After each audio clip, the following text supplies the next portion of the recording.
ஒவ்வொரு நாளும் சிறப்பான நாள், சிறந்த நாள், நல்ல நாள் நம்முடைய வாழ்க்கையில். இந்த நாளுக்காக நன்றி செலுத்துங்க. நேற்றைய தினத்தை குறித்து வருத்தப்பட வேண்டாம், நாளைய தினத்தை குறித்து கவலைப்பட வேண்டாம். இன்றைக்கு இந்த நாள் ஆண்டவர் கொடுத்துருக்கிறதுக்காக நன்றி செலுத்துங்க. எல்லாம் அவருடைய கையில் இருக்குது. எபேசியர் 4:7 இப்படி சொல்லப்பட்டிருக்கு, கிறிஸ்துவினுடைய ஈவின் அளவுக்கு தக்கதாக நம்மில் அவனவனுக்கு கிருபை அளிக்கப்பட்டிருக்கிறது. கிரேஸ் ஃபார் ஆல், எல்லோருக்கும் கிருபை. தேவன் நம்ம எல்லாருக்கும் கிருபை அளித்திருக்கிறார். அந்த கிருபையை எந்த லெவல்ல, எந்த மெஷர்ல கொடுத்திருக்கிறார், எந்த அளவுக்கு கொடுத்திருக்கிறார்னா கிறிஸ்துவின் ஈவுக்கு தக்கதாக கொடுத்திருக்கிறார்.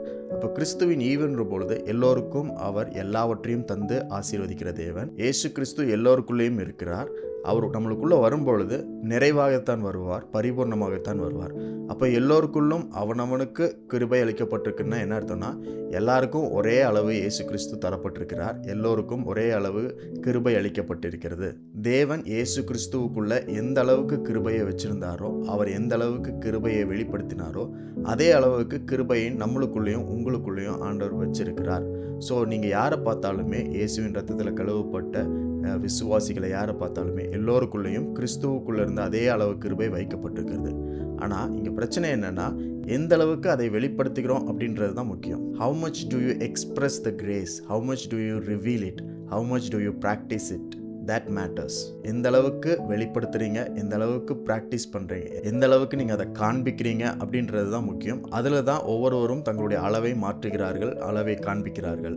தேவனுடைய கிருபையை முற்றிலுமாய் முழுவதுமாய் வெளியே காட்டினது யாருன்னா இயேசு கிறிஸ்து. அந்த இயேசு கிறிஸ்து தான் நம்மளுக்கு உதாரணமாக இருக்கிறார். அவர் தான் பெர்ஃபெக்ட் எக்ஸாம்பிள். ஸோ அவரை பார்த்து அதன்படி நம்மளும் ப்ராக்டிஸ் பண்ணி, அவரை மாதிரியே நம்மளும் வாழ்ந்து, அவரை மாதிரியே நம்மளும் வெளிப்படுத்துகிறவர்களாக அழைக்கப்பட்டிருக்கிறோம். அதனால எல்லா சூழ்நிலையிலும் இயேசு கிறிஸ்துவை போல கிருபையை வெளிப்படுத்துகிறவர்களாக நீங்கள் இருக்கணும். கிருபை என்பது அன்புன்னு சொன்னேன், கிருபை என்பது கடவுள்னு சொன்னேன், கிருபை என்பது கடவுளின் குணம் அப்படின்னு நம்ம பார்த்தோம். ஸோ இந்த மாதிரி கிருபைகளை நாம் வெளிப்படுத்த வேண்டும். நீங்கள் எந்த மனிதர்களோடு உங்களை ஒப்பிட்டு பார்க்கக்கூடாது. கம்பேர் பண்ணுறதா இருந்தால் இயேசு கிறிஸ்துவோடு மட்டும்தான் நீங்கள் கம்பேர் பண்ணணும். கிறிஸ்துவோடு நம்மளை ஒப்பிட்டு பார்த்து அவரை போல வாழ்கிறோமா, அவரை போல வெளிப்படுத்துகிறோமான்றதை பார்த்து அந்த அளவுக்கு நம்ம ஒவ்வொரு நாளும் வெளிப்படுத்த முயற்சி செய்யும் பொழுது ஆவியானவர் நம்மளுக்கு உதவி செய்து கிறிஸ்துவை போல மாறுவதற்கு, வாழ்வதற்கு ஒவ்வொரு நாளும் உதவி செய்து கொண்டே இருப்பார். ஆனால் மனிதர்களோட கம்பேர் பண்ணும்பொழுது நம்முடைய தரத்தை இறக்கி கொண்டே இருக்கிறோம்.